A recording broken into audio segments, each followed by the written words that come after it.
At first, it looks simple: a single act, a single moment, a single explanation. A violent event shocks the public, headlines follow, statements are released, and within days, an official narrative begins to form. The story appears contained, defined, understandable. But history tells us something far more unsettling. When political violence disrupts society, the truth is rarely the only story that survives. Within minutes, rumors begin to circulate. Within hours, speculation fills the gaps. And within days, entirely new realities emerge. Constructed not from verified facts, but from fear, ideology, fragments of information, and suspicion. Some people search for answers, others search for someone to blame, and many search for meaning, even when no hidden meaning exists. This documentary is not about proving a secret plot.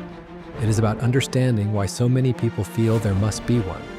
Because when tragedy strikes, facts alone often lose the battle against narratives. Before we go any further, and yes, this part is slightly uncomfortable but genuinely important.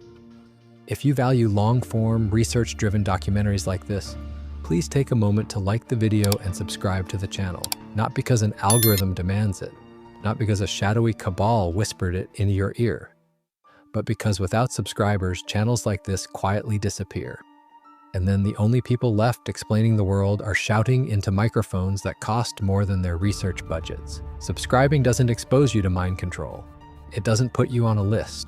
And no, the government does not get notified. It simply tells the platform that thoughtful, slow, uncomfortable content like this still deserves to exist. All right, back to the story. Because to understand how conspiracy theories are born, spread, and survive, we must return to the moment when certainty collapses, and unanswered questions rush in to fill the silence. In the immediate aftermath of a shocking event, something counterintuitive happens. Information does not increase, it fractures. Authorities speak carefully. Officials release partial statements. Details are revised, corrected, or temporarily withheld, not because of deception, but because chaos does not organize itself on demand. Investigations take time. Evidence must be verified. Witness accounts conflict. Errors carry consequences. But the public does not experience this as responsibility. It experiences it as absence. People refresh news feeds compulsively.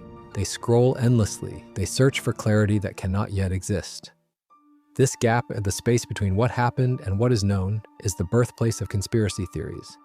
In those first hours, questions multiply faster than answers. Why here? Why now? How could this happen? Who failed? Who allowed it? Who benefits? Silence is interpreted as secrecy. Uncertainty is mistaken for incompetence. Caution is reframed as concealment. And into this vacuum step the unofficial narrators, anonymous accounts, self-appointed investigators, influencers with strong opinions and faster upload speeds than journalists. They do not wait for confirmation, because confirmation is slow, careful, and rarely viral. Speculation spreads faster. A blurry clip circulates. A screenshot appears without context. A timeline is assembled from assumptions rather than verified facts. Each fragment seems harmless on its own. Together, they begin to resemble a story. And once a story exists, the human brain does the rest. We are pattern-seeking by nature. We connect dots even when none were meant to be connected, especially when randomness feels unacceptable. Because accepting that a single individual acting alone could alter history feels deeply unsatisfying. So the search begins for something larger, something hidden, something intentional. This is the moment curiosity quietly transforms into suspicion. And suspicion, once shared, becomes belief. Questions themselves are not dangerous. They are how understanding begins. They are how accountability is demanded. They are how truth is supposed to emerge. But questions that remain unanswered for too long do not stay neutral. They evolve. Loose facts are rearranged into sequences. Coincidences are reframed as connections. Ambiguity is interpreted as intent. A narrative begins to form, not because it is true, but because it is coherent. And coherence is powerful. A compelling conspiracy narrative does three things exceptionally well. First, it assigns intent. Nothing happens by accident. Every outcome is the result of a plan. Second, it introduces hidden actors. Someone is always operating behind the scenes, unseen, unnamed, but influential. Third, it provides moral clarity. There are villains, there are victims, and there are those who see the truth. Reality, by contrast, is deeply unsatisfying. Investigations are slow, institutions are imperfect, failures often stem from incompetence, miscommunication, or coincidence, not orchestration. Conspiracies replace "we don't know yet" with "they don't want you to know." Once that shift occurs, belief becomes self-defending. Contradictory evidence becomes proof of a cover-up. Official reports become damage control. Corrections become contradictions. At that point, the question is no longer, "is this true?" It becomes, "why are they lying?" And belief stops being about evidence. It becomes about identity. In the digital age, conspiracy theories no longer spread slowly. They travel at the speed of a swipe. Social media platforms do not evaluate truth. They evaluate engagement. Outrage spreads faster than nuance. Fear travels further than context. Certainty consistently outperforms doubt. Algorithms learn this quickly. Watch one video questioning the official explanation, and your feed begins to change. Like one post suggesting hidden motives, and suddenly everything looks connected. This is not persuasion in the traditional sense. It is reinforcement. Over time, feeds narrow, contradiction disappears, repetition replaces verification. Screenshots, arrows, circles, and slowed-down footage create the illusion of investigation. They feel analytical.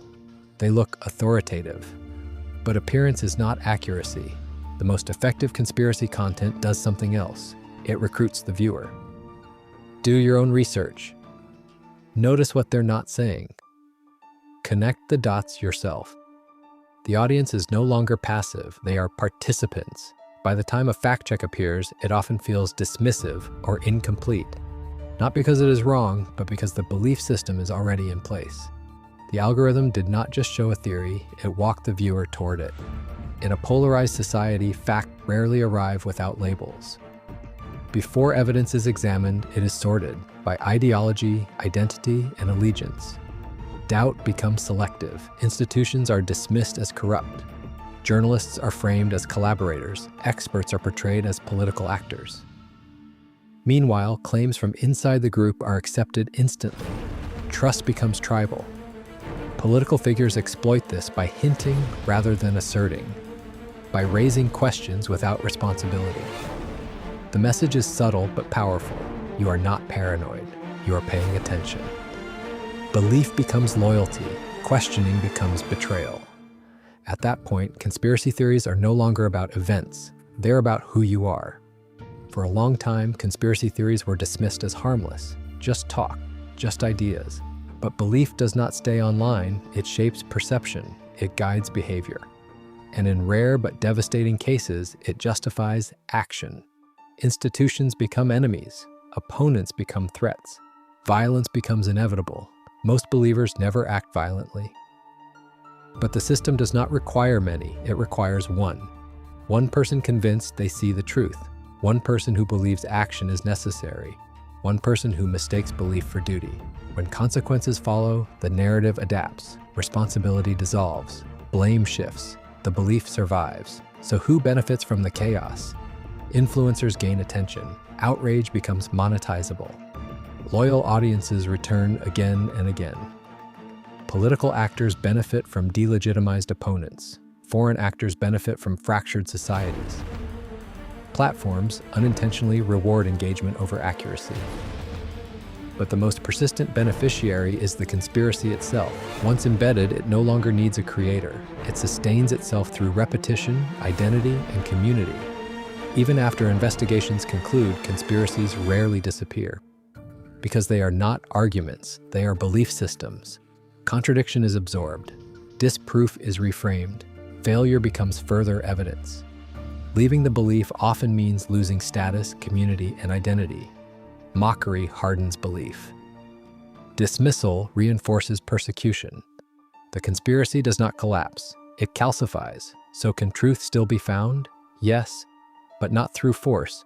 Truth survives through transparency, process, and humility, through admitting uncertainty, through slowing down. Critical thinking is not distrusting everything, it is understanding how knowledge is built.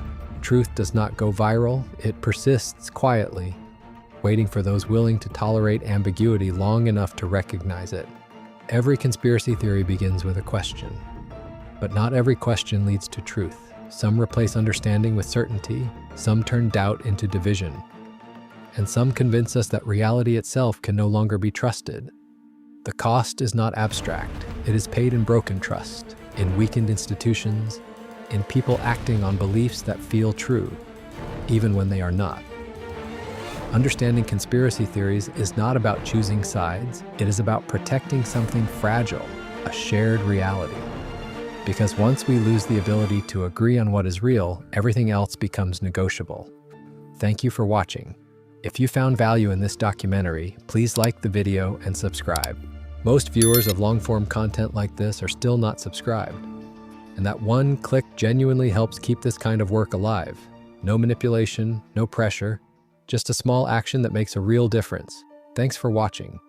And until next time, stay curious, stay critical, and don't stop asking questions.